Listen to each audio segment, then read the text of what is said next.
Kaido had a reputation at school that preceded him wherever he went. Rugby captain, top of his class in sportsmanship, and someone everyone assumed could handle anything life threw at him. At 17, he carried the weight of expectations as naturally as breathing, a mask that never slipped, at least not in public. But after practice, when the stadium emptied and the golden sunlight stretched across the grass, Kaido's mask often felt heavy. He was exhausted, his muscles aching, and yet the weight in his chest wasn't from rugby.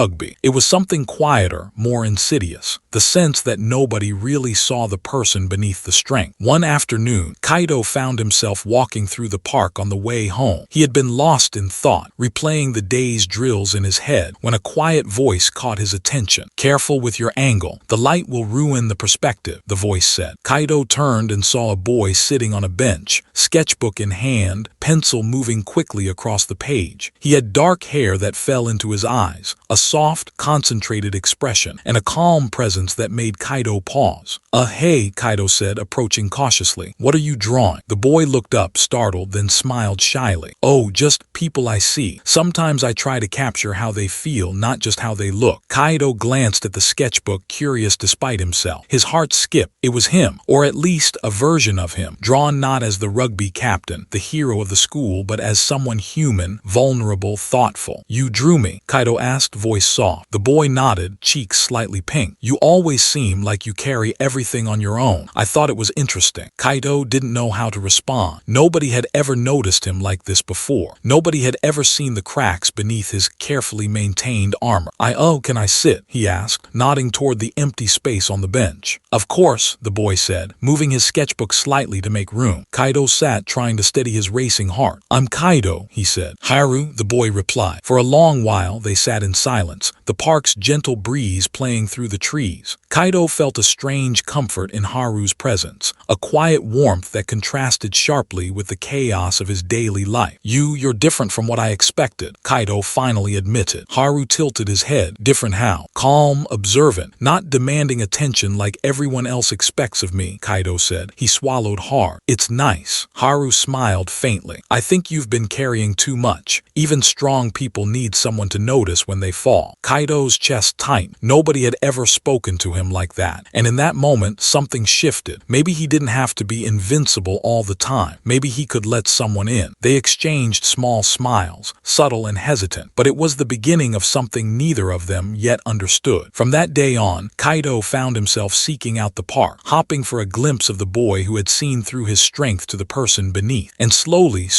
a friendship began to form, a quiet, fragile connection that promised the possibility of more. Kaido's life had always been predictable. Rugby practice, homework, training, repeat. Strong, reliable, untouchable. That was how everyone saw him. But ever since the day he met Haru in the park, a small crack had appeared in the armor he wore so carefully. It started with small things. Kaido would find excuses to walk past the park. Hopping Haru would be there with his sketchbook. Sometimes he caught Haru staring at him quietly, pencil moving quickly across the page, capturing a version of Kaido that nobody else had seen before. One rainy afternoon, after a particularly grueling practice, Kaido limped toward the park, backpack heavy, muscles aching, and spirits lower than usual. His ankle had twisted slightly during a drill, and he hated how vulnerable it made him feel. Vulnerable, an unfamiliar and uncomfortable sensation for the captain of the rugby team. Haru was there, sitting under the small gazebo with his sketchbook. The rain had left soft puddles on the grass, and the air smelled faintly of wet earth. Haru looked up immediately, concern flashing in his eyes. "Kaido, are you okay?" he asked, rising to help him sit on the bench. "I'm fine," Kaido muttered, wincing as he tried to stretch his ankle. Haru didn't accept the answer. He squatted in front of him, studying the injury carefully. "You're limping. That's not fine." Kaido opened his mouth to protest, but no words came. For the first time in months, he felt the weight of someone's concern without judgment, without expectation, someone who simply cared. Haru handed him a bottle of water. "Here, sit still for a moment." Even Even the strong need to rest sometimes. Kaido laughed, a short, tired sound. I'm not used to resting. You don't have to be used to it, Haru said gently. Sometimes letting someone else notice your cracks is the first step to being stronger. Kaido stared at him, heart pounding. Nobody had ever said something like that to him. Nobody had ever seen him like this. The strength everyone admired had always been a mask, and here, in the quiet of the rain-scented park, he felt it slip. Why do you care so much? Kaido asked softly, almost afraid of the answer. Haru's expression soft. Because I see you. Not the strong captain everyone expects, but you, the real you, and the real you deserves to be cared for. Kaido swallowed hard. His throat felt tight. Nobody had ever cared about the real him, not like this. And yet, looking into Haru's warm, understanding eyes, he realized he wanted that care. He wanted it more than he wanted to be invincible. For the first time, Kaido allowed himself to lean slightly toward Haru, to relax just a little. The rain continued to fall around them, a soft, rhythmic patter, as if the world itself was giving him permission to let go. They sat together under the gazebo for what felt like hours, talking quietly. Kaido shared small things, his frustrations with practice, the pressure of being the captain, the fear of letting people down. Haru listened, never interrupting, never judging, just giving him the space to be honest. By the time the rain stopped, Kaido felt lighter. The cracks in his armor were still there, but now they weren't something to hide. They were something Haru had already seen, accepted, and cared about. As Kaido walked home that evening, backpack heavier but heart lighter, he realized something new. Strength wasn't about being untouchable. It was about knowing when to let someone in, when to let someone care, and maybe, just maybe, letting himself fall a little. And in the corner of his mind, a quiet hope began to grow, that Haru might not just see him, he might understand him. After that rainy afternoon, Kaido found himself thinking about Haru more often than he would admit. Not just the sketches, not just the words, but the calm presence, the way Haru seemed to notice everything without pressing, without judgment. It was a stark contrast to the constant expectations he faced as rugby captain. One Saturday morning, Kaido wandered into the park again, this time with a small thermos of tea. Haru was already there, sitting on their usual bench, sketchbook balanced on his knees. The sunlight filtered through the trees, creating dappled patterns across the grass. Hey, Kaido said softly. Haru looked up, surprised but pleased. You came early. I wanted to, bring tea, Kaido admitted, handing over the thermos. Haru smiled, taking it. Thanks, that's thoughtful. For a while, they sat quietly, sipping tea, watching squirrels scurry across the park. Kaido noticed small details he had never taken the time to see before. The way Haru's hair caught the sunlight, the faint freckles on his nose, the way his eyes softened when he smiled. I like coming here, Kaido said finally. Haru glanced up. I like it too. It's quiet, no expectation, no one starring, no one judging, just this. Kaido nodded, feeling a rare warmth spread through him. He wanted to say more, to tell Haru how much these moments meant, but words felt insufficient. Instead, he leaned back slightly, letting himself simply enjoy the company. As the morning passed, they talked about small things, favorite books, favorite foods, silly memories from school. Every laugh, every shared glance, every comfortable silence seemed to chip away another piece of the invisible wall Kaido had built around himself. At one point, Haru paused, pencil hovering over the sketchbook. Can I draw us together? He asked, voice soft. Kaido raised an eyebrow, a small smile tugging at his lips. Us together. Haru nodded. Just as friends, or something more maybe, if that's okay. Kaido hesitated. The word more made his heart beat faster, but he nodded. Yeah, okay. Haru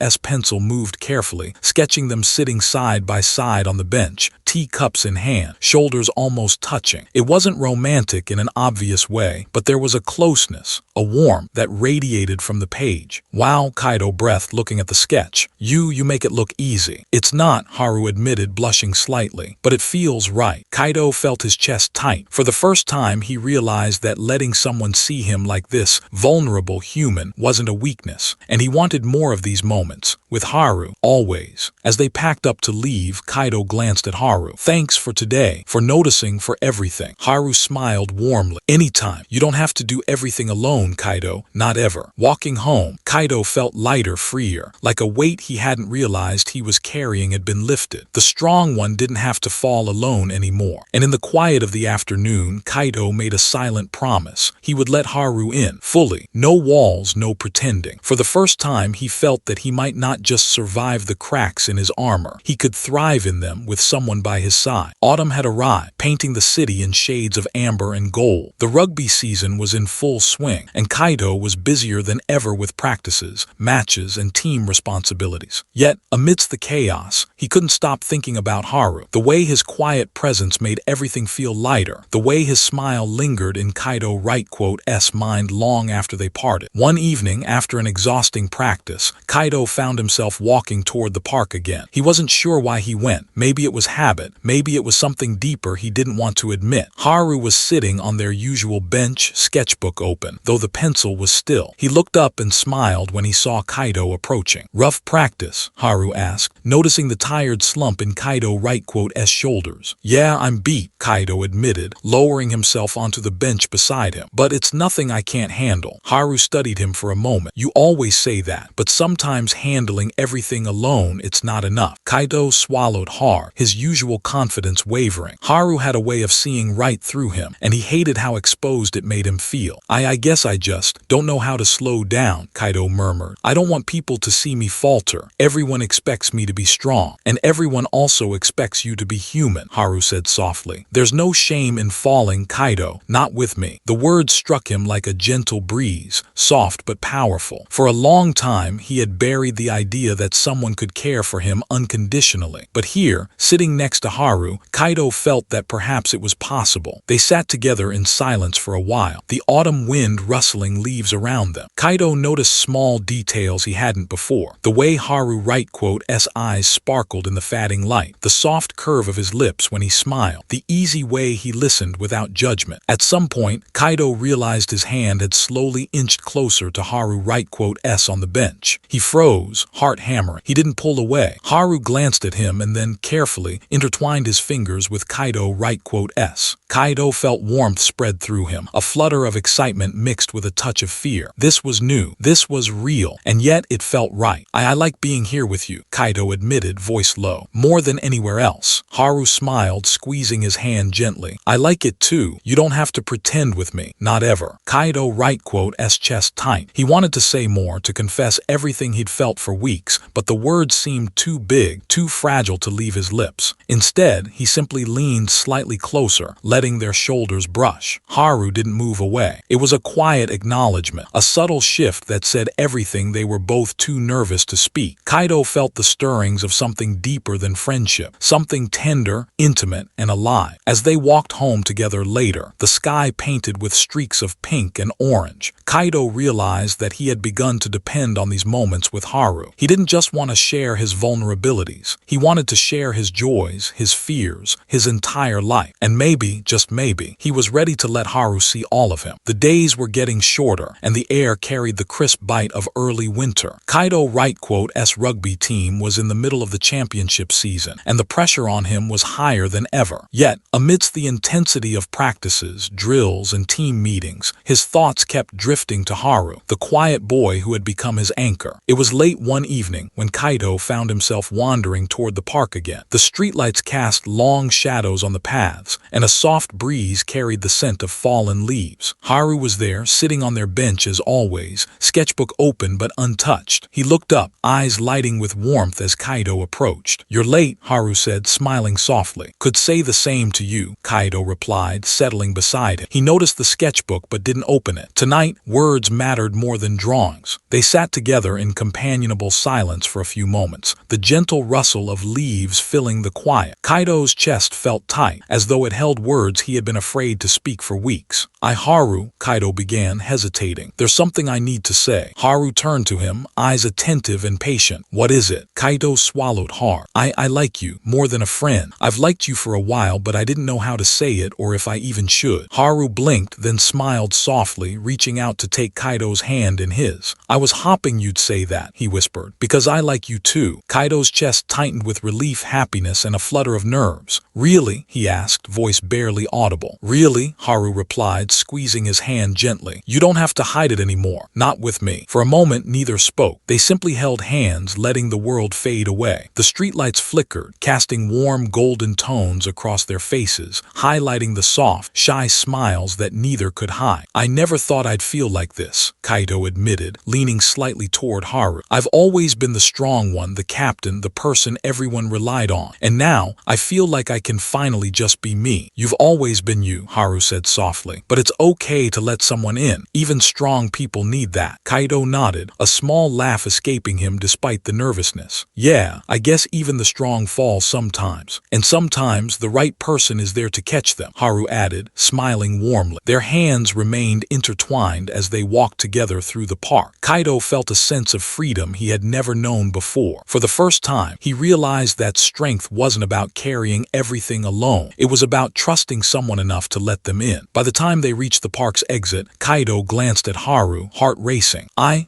want to be with you," he said, the words spilling out with relief and sincerity. Haru's eyes softened. "I want that too, always." Under the gentle glow of the streetlights, side by side, hands held tightly, Kaito finally felt what it meant to fall, and to be held, not as the unbreakable captain but as himself. And as the night wrapped around them, Kaito realized something profound. Falling wasn't a weakness. It was the first step toward something stronger than anything he had ever known: love. Winter had settled in fully, coating the city in crisp, chilly air. Snow dusted the streets, and the rugby season had drawn to a close. Kaito had played his last match for the year, and though exhausted, he felt lighter than ever. It wasn't just the relief of finishing the season. It was the warmth of knowing someone cared for him, truly and completely. He found Haru waiting at their usual park bench, sketchbook tucked under his arm. But tonight, the sketchbook wasn't important. The important part was the quiet smile that greeted him, the way Haru's eyes seemed to hold all the calm and understanding of their months together. "You came," Haru said softly. "Of course," Kaito replied, sliding onto the bench beside him. "I wanted to see you." They sat in companionable silence for a moment, watching the first snowflakes drift lazily from the sky. Kaito felt his hand brush against Haru. Neither pulled away. Instead, Kaito reached for it fully, holding Haru's fingers tightly, a silent promise that he wasn't going anywhere. "I've been thinking," Kaito said quietly, "about everything, about the season, about us. And I realized I don't just want to be with you now. I want to share everything with you. All the days, all the seasons." Haru's smile widened, warm and reassuring. "I was hoping you'd say that," he whispered, squeezing Kaito's hand gently, "because I feel the same way." For the first time, Kaito didn't feel the need to be the strong one, the captain, the invincible. He could just be himself. And in that moment, with Haru by his side, he felt stronger than ever. They spent the evening walking through the park, snow crunching beneath their feet. Kaito told Haru stories about the matches, while Haru shared sketches and little details about his day. Every laugh, every glance, every shared silence wove them closer together. At a small hill overlooking the city lights, Kaito stopped, turning to face Haru. "I've fallen a lot in the past months," he said, voice soft. "But it's different now. Falling with you feels like flying." Haru chuckled, leaning slightly closer. "Then let's keep flying together." Kaito smiled, heart full. He reached up and gently brushed a strand of hair from Haru's face. Haru's eyes met his, warm and steady, and Kaito felt the quiet certainty that they belonged together. As snowflakes drifted around them like tiny stars, Kaito realized that the strongest person wasn't the one who carried everything alone. The strongest person was the one who had the courage to let someone in, to trust, to love. And now, with Haru by his side, Kaito knew that strength wasn't about being unbreakable. It was about falling and finding someone to fall with. Hand in hand, hearts intertwined, they walked down the hill together, ready to face the world as themselves. Strong, not alone, and utterly, beautifully in love.